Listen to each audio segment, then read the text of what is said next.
Welcome, Mike. Thanks for joining us today. Hey, Michael, thanks for having me. Mike, you knew Charlie Kirk. Tell us about your personal friendship with Charlie.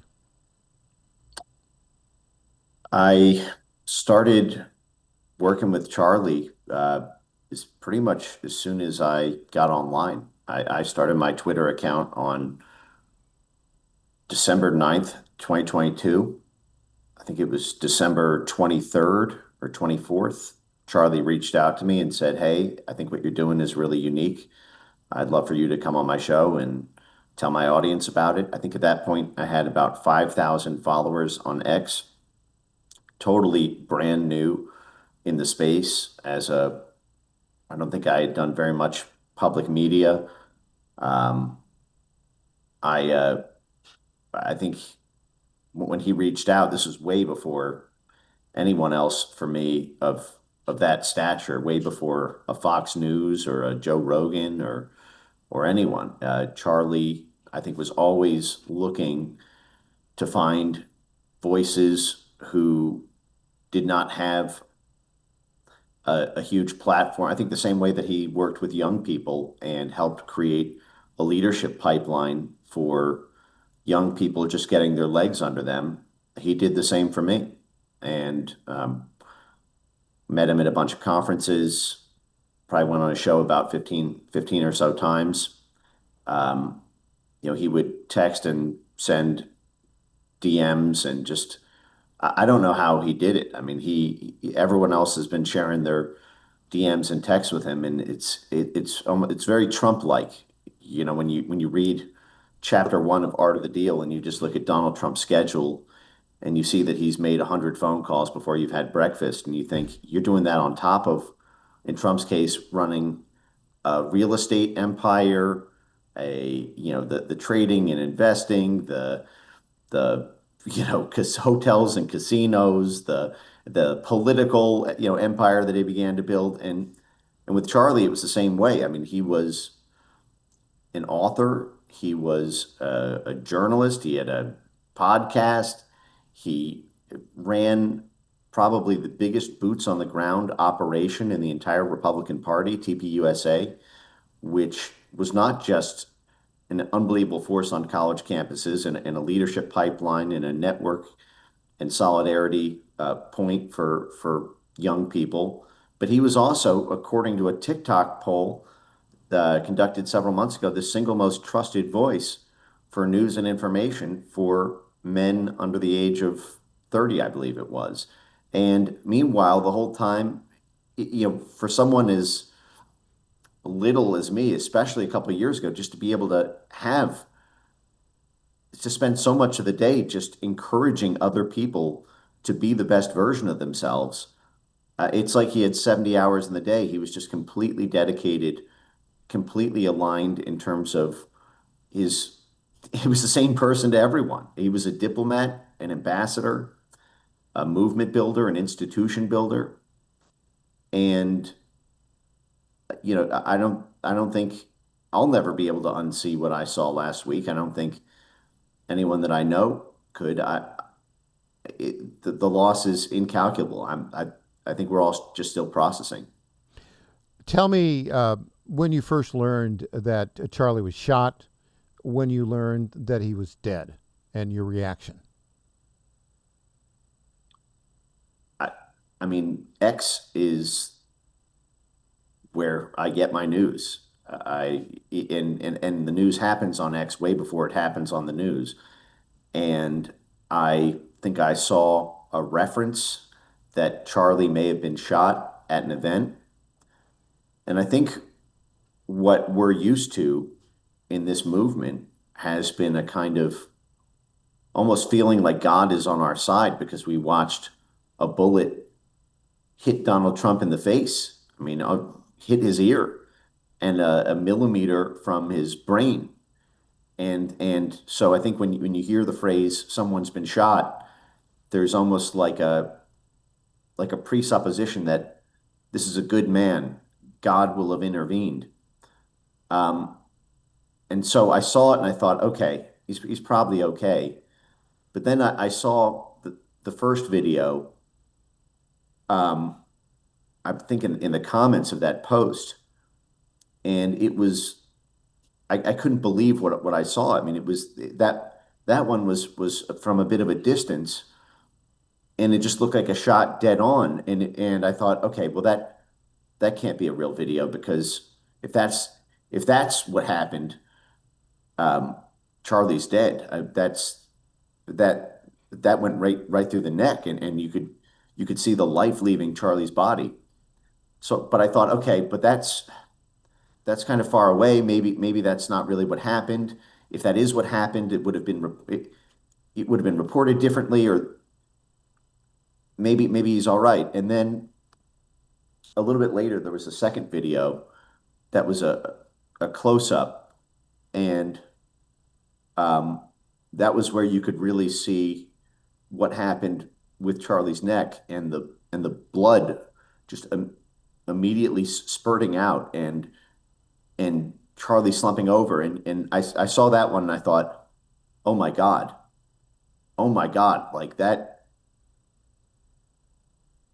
There's no way he lived. And there's no way that someone could fake that with AI that quickly. Like it was too like the crowd reaction was totally real and it was. But I had also never seen someone shot that up close in the neck before. So I thought, okay, well, that, and I think it was just a state of being totally shocked. Like it wasn't reported that he was dead, but it was reported that he was.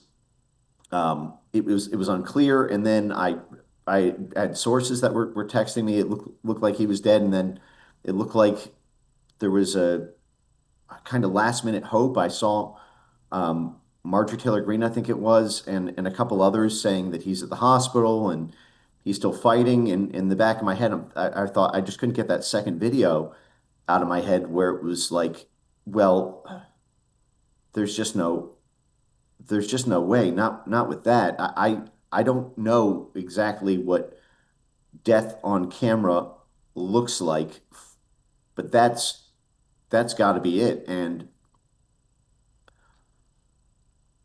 I think it was anyone who saw that second video, just you just knew instantaneously. And I think there was a part of me that was still clinging to it. Anyway, I'm kind of rambling here. No, you're actually articulating exactly what millions felt when they saw that.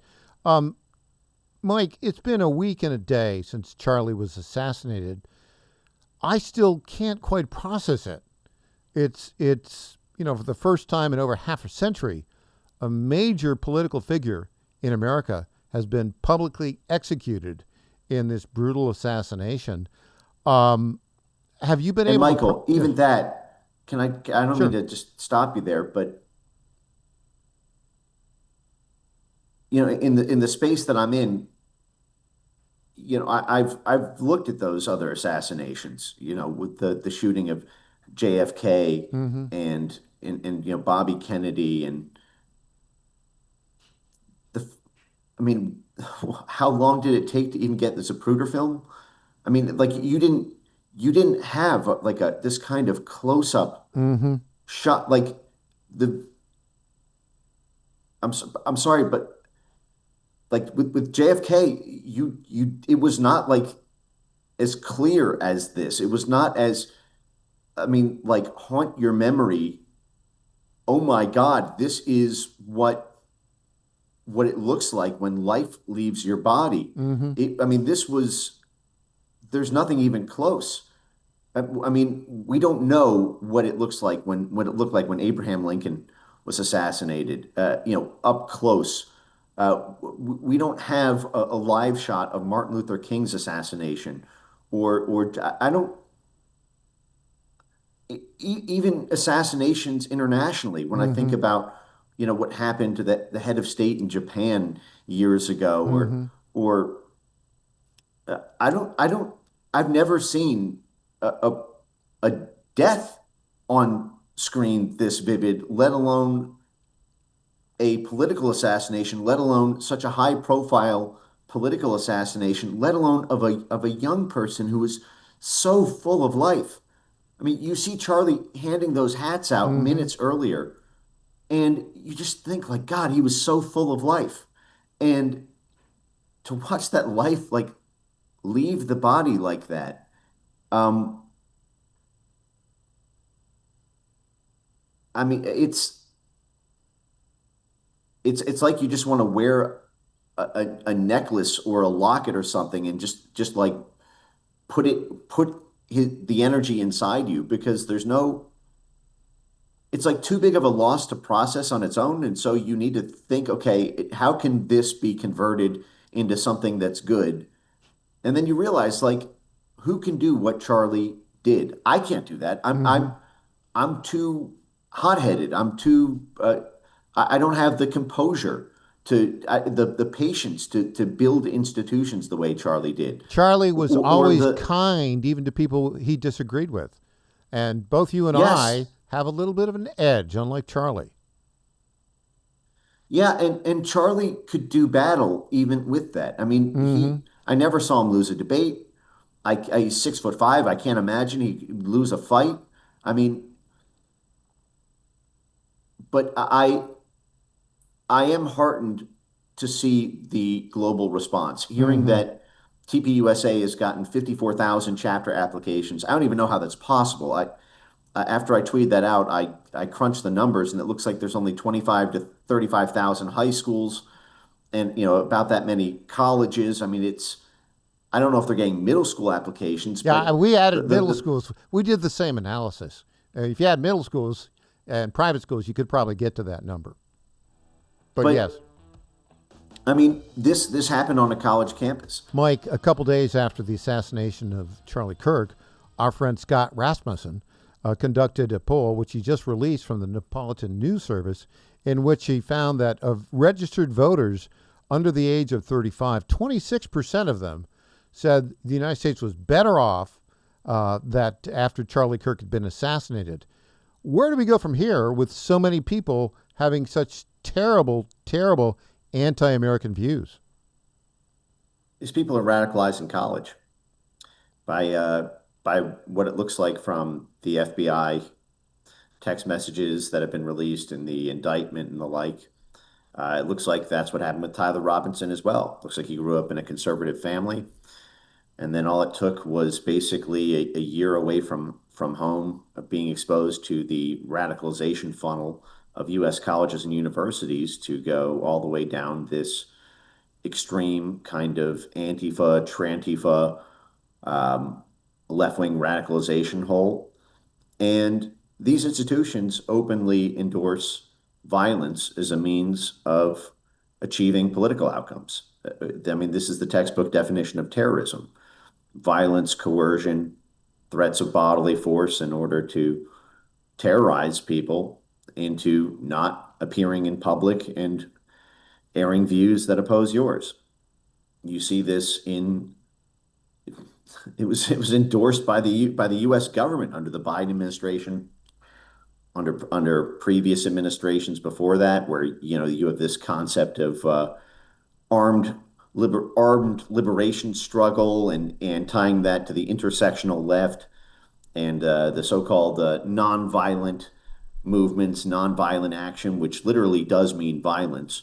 They define property destruction, blowing up pipelines, blowing up police cars, blowing up police precincts, setting fire to buildings as nonviolence. Um, and you've had this institutional tolerance for violent terroristic means in order to cow political opposition. I mean, this has been present since day one of the Trump administration.